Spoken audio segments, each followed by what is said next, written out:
ലോകകപ്പിൽ ഒരു മത്സരം നടന്നു. ആർക്കും വേണ്ടാത്ത മത്സരം, കളിക്കാർക്ക് വേണ്ടാത്ത, കാണികൾക്ക് വേണ്ടാത്ത, പേരിന് വേണ്ടി മാത്രമുള്ള ഒരു മത്സരം.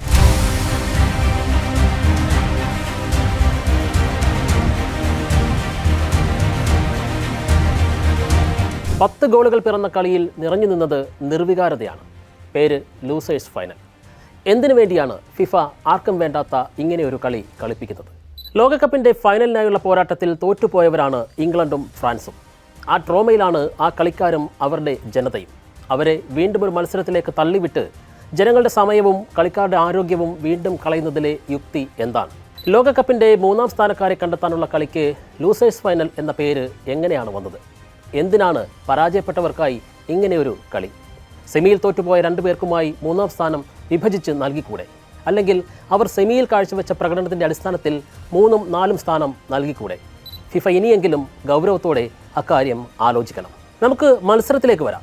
കളി ജയിച്ചത് ഇംഗ്ലണ്ട്, അടിച്ചത് 6 ഗോളുകൾ. കളി തോറ്റത് ഫ്രാൻസ്, അവർ നേടിയത് 4 ഗോളുകൾ.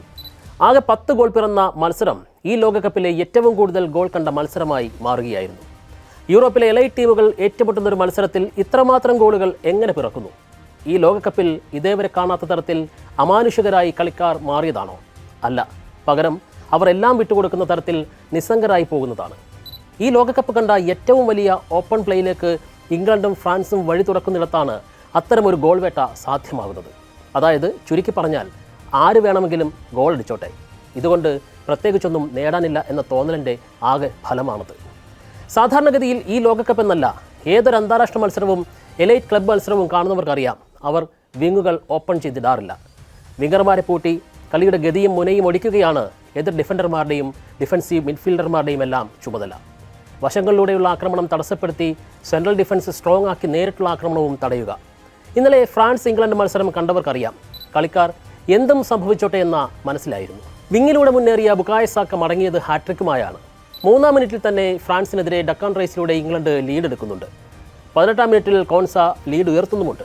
മറുഭാഗത്ത് ആദ്യ പകുതിയിൽ 4 ഗോളുകൾ വീണിട്ടും ഫ്രാൻസ് എന്തും നടക്കട്ടെ എന്ന നിലയിലായിരുന്നു.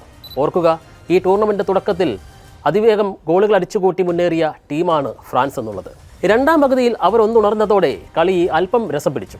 18 മിനിറ്റിനിടെ 3 ഗോളുകൾ. 4-0 നിന്ന ഇംഗ്ലണ്ടിനെ 4-3 എന്ന നിലയിൽ ഫ്രാൻസ് വെല്ലുവിളിച്ചു.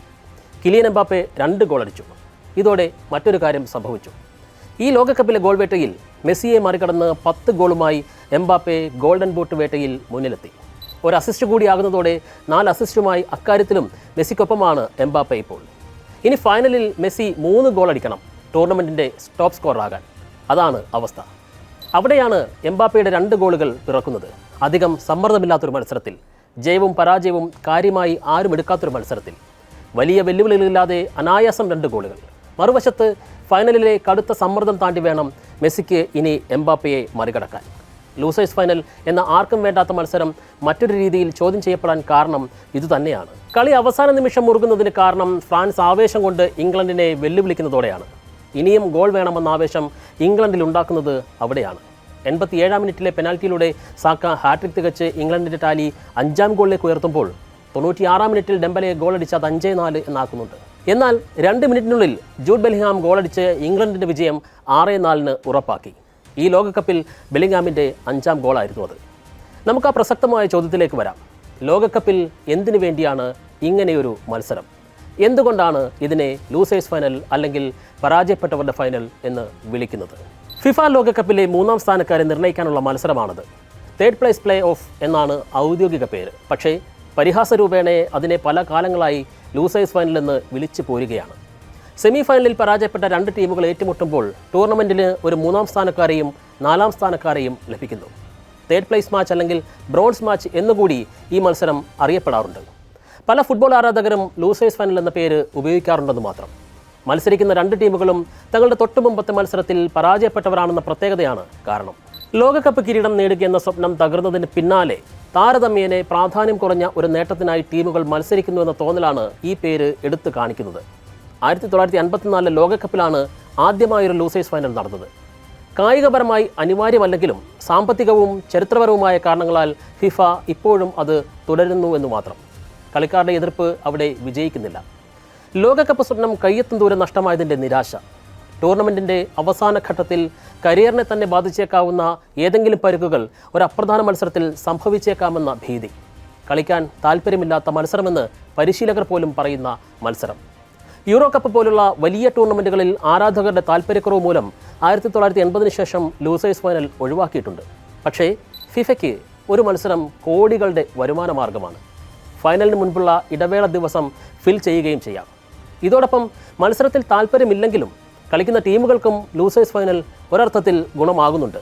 മൂന്നാമതെത്തുന്ന ടീമിന് നാലാമതുള്ള ടീമിനേക്കാൾ ഏകദേശം $2 മില്യൺ അധികമാണ് സമ്മാനത്തുക. ഫിഫ റാങ്കിങ് മെച്ചപ്പെടുത്തുകയും ചെയ്യാം. പക്ഷേ അതിനപ്പുറം ചോദ്യമുയർത്തുന്ന മറ്റൊരു കാര്യം നമ്മൾ നേരത്തെ പറഞ്ഞതാണ്.